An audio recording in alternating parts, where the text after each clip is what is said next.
Voltaremos novamente com o microfone sem fio. O José Célcio também. Por gentileza. Comigo.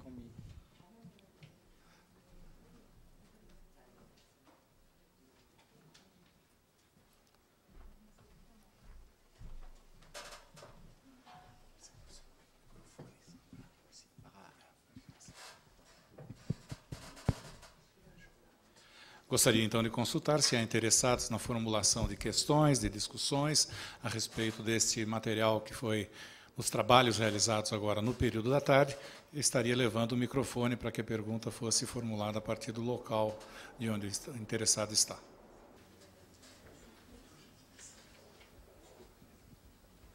Boa tarde.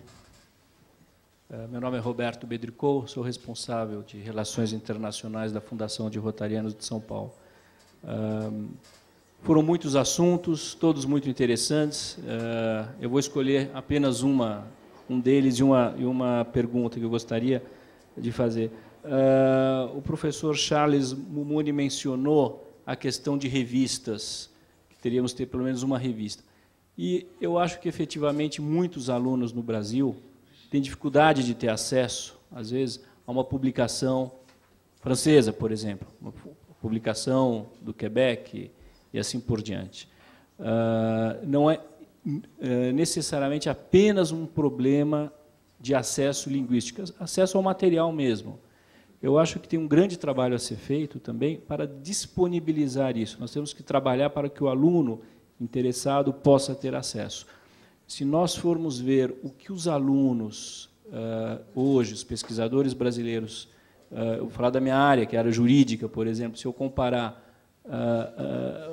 quais eram as citações, as bibliografias, tínhamos muita bibliografia em francês, em alemão, teve uma época que era muito mais que em inglês, muito mais, e foi diminuindo. Hoje as citações são mais em espanhol, em português, em inglês. Então, esta mudança é uma mudança por vários motivos, mas também por falta de acesso. Um aluno que se propõe a ter acesso a um material, às vezes ele não encontra. Eu acho que, então, a gente faz todo um esforço para que a língua facilite esse intercâmbio, esse acesso, e aqui no Brasil ele não vai ter este acesso.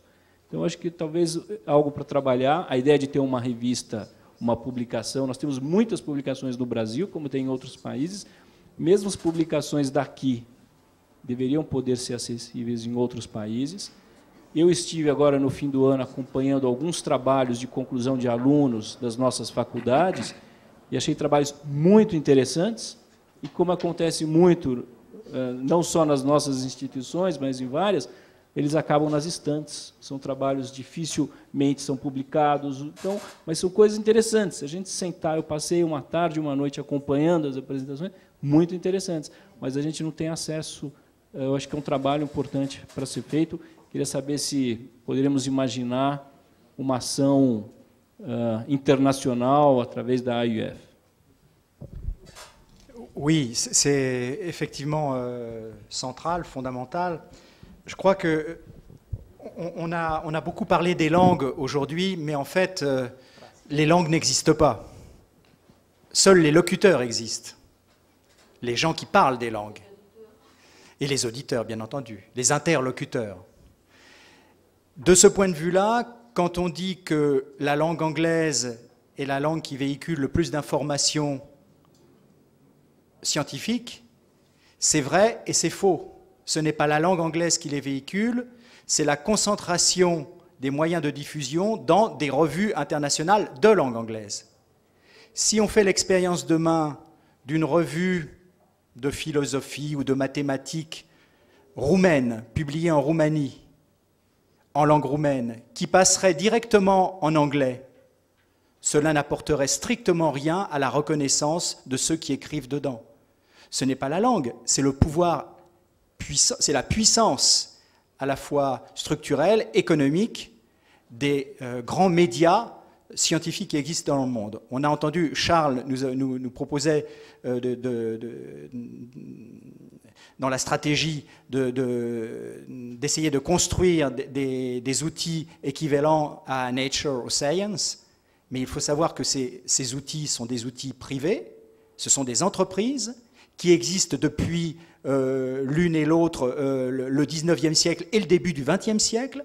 Ce sont des grosses entreprises, des institutions puissantes qui ont progressivement, avec la puissance économique et politique des États-Unis, capté le marché du savoir. Donc, pour répondre à votre question, je crois que c'est tout à fait vrai. Il faut d'abord mettre la langue de côté et dire que si l'on veut exister, il faut qu'il y ait des grandes revues de publication, des grands supports de publication. On parlait de revues imprimées, de revues électroniques. Il faut que le Brésil ait des grands supports de communication.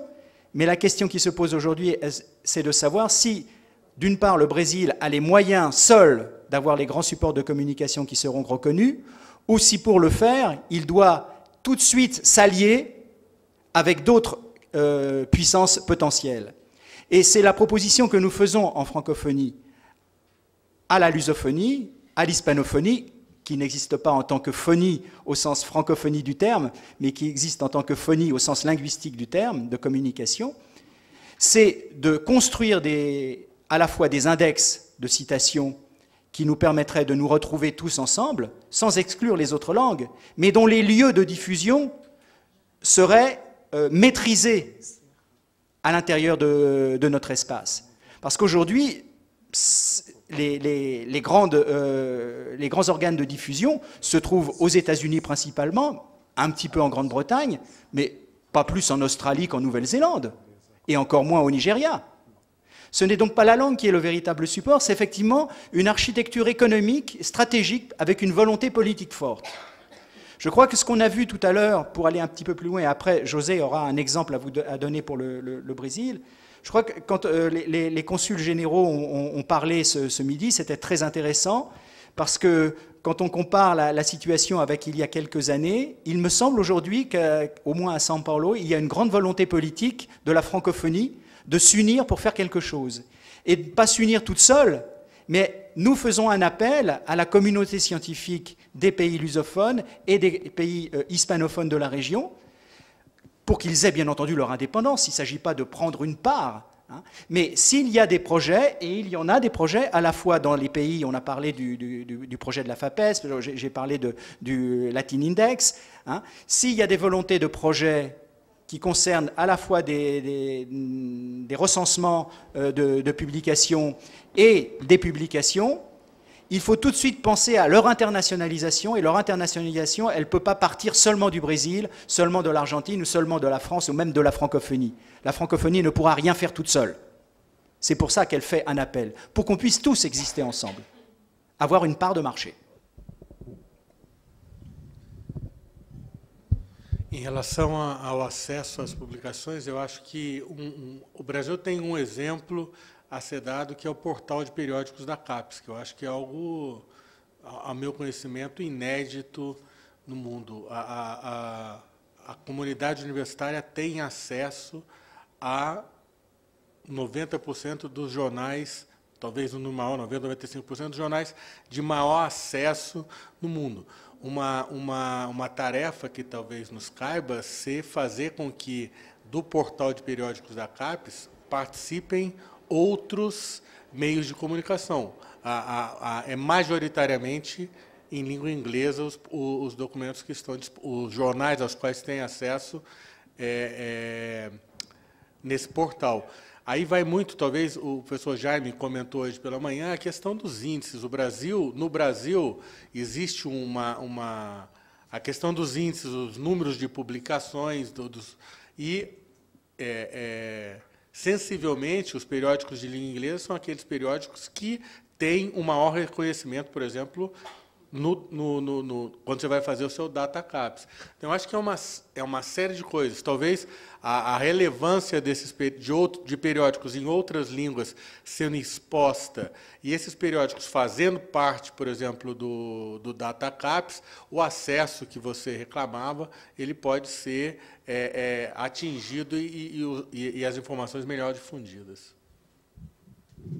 Gostaria de consultar se há mais alguma questão a ser levantada ainda dentro desse espaço. Pois não?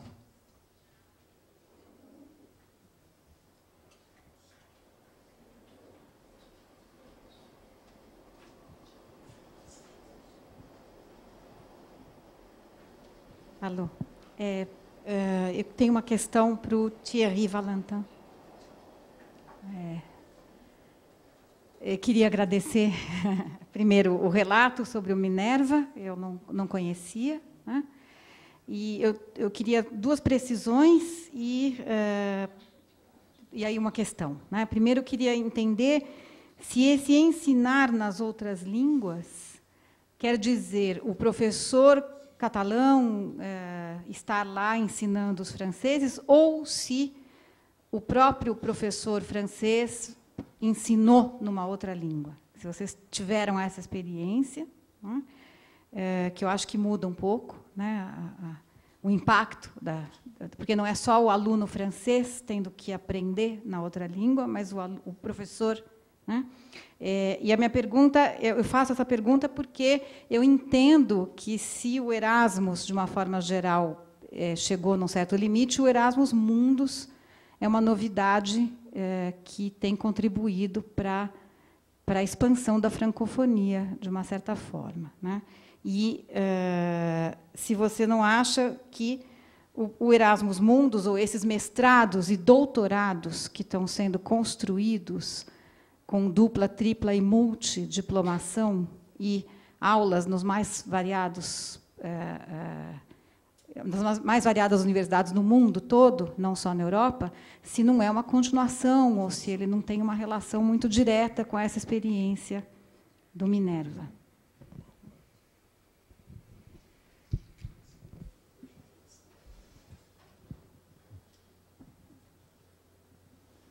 Então, para responder à primeira pergunta, são professores da universidade estrangeira que vêm para lecionar na língua deles. E, além de lecionar na língua deles, é para lecionar o curso que eles dariam para os próprios alunos na universidade de origem.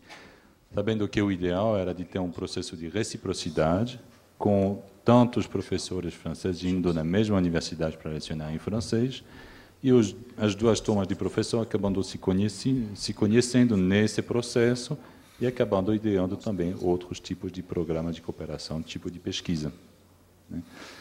De fato, a reciprocidade só ocorreu numa área de conhecimento, que é a área do direito, com os espanhóis e com os alemães.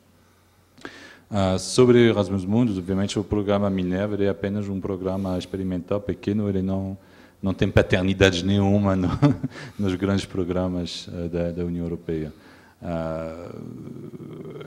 Eu acho que estamos num momento, nesses grandes programas, onde a Europa está passando de um processo simplesmente de atratividade, né, que era o caso dos primeiros Erasmus Mundus, de trazer bons alunos de fora para a Europa, né, com uma ótica que era, às vezes, sobretudo, por exemplo, aqui no Brasil, vista como predatória, né? O fato de conseguir atrair bons estudantes, mas para ampliar a capacidade intelectual e de pesquisa europeia num contexto de economia do conhecimento. Eu acho que agora tem várias janelas, vários programas que estão muito mais voltados para a cooperação com os países de fora. Eu acho que é o passo mais interessante que estamos encontrando agora. Mas não há reciprocidade no sentido que sempre se trata de estudantes daqui, por exemplo, indo para lá, né? Eu estou esperando, aguardando ainda, talvez um Mundus 3, onde teria também aulas para a turma de estudantes num país que não seria europeu, por exemplo, né? Com os franceses, viajando para o Brasil, e depois para Hong Kong, e voltando para a França, enfim, um mundo real. Mas não da forma que existe na Europa, né? Não tem, por exemplo, uma abertura à codiplomação.